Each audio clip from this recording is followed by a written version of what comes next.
Hi everyone, today we'll see how to make an object fall using Rigidbody2d and how to stop it. To do that, let's create a new scene. I'll save the scene with the name Apple Falling. Now let's create a 2D object, that is right click, 2D object, sprite, square. Here I have two 2D sprites. I'll use the apple one. So I'll drag the apple onto the sprite section. So you can see the game object, that is apple, on the screen. Reduce the size. So now to make the apple fall from the top, we'll use the component Rigidbody2d. Since we are using 2D object, we are using Rigidbody2d. If you are using 3D object, you can use Rigidbody3d or Rigidbody. So click on play. You can see the apple falling from the top.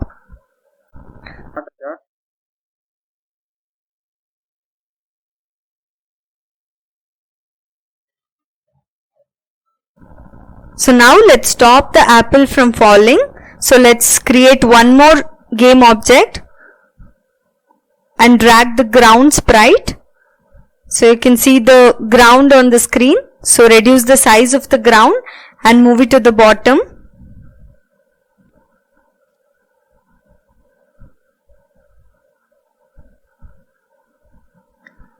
So click on play.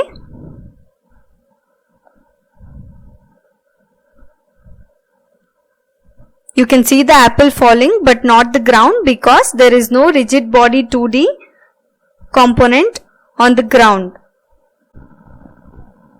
Now let's make the apple fall on the ground. To do that, we'll add Collider2d to both the game objects. For the apple section, I'll be adding Capsule Collider, and for the ground, I'll be adding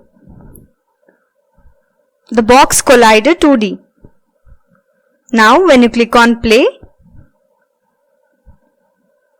you can see the apple is falling on the ground.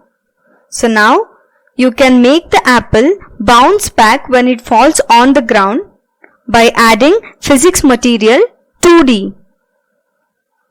To do that, go to the project window, right click, create 2D physics material 2D.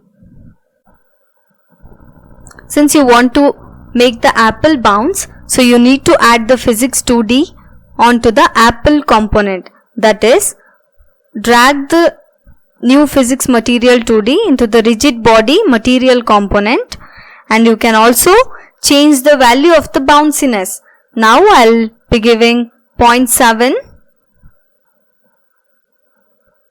Save it and click on play. You can see the apple is bouncing. You can also check the bounciness with the different value. Now I'll be giving it 1.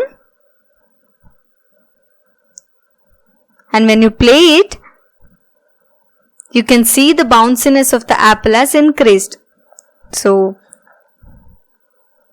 this is how you make an object fall, or you stop it, or make an object bounce.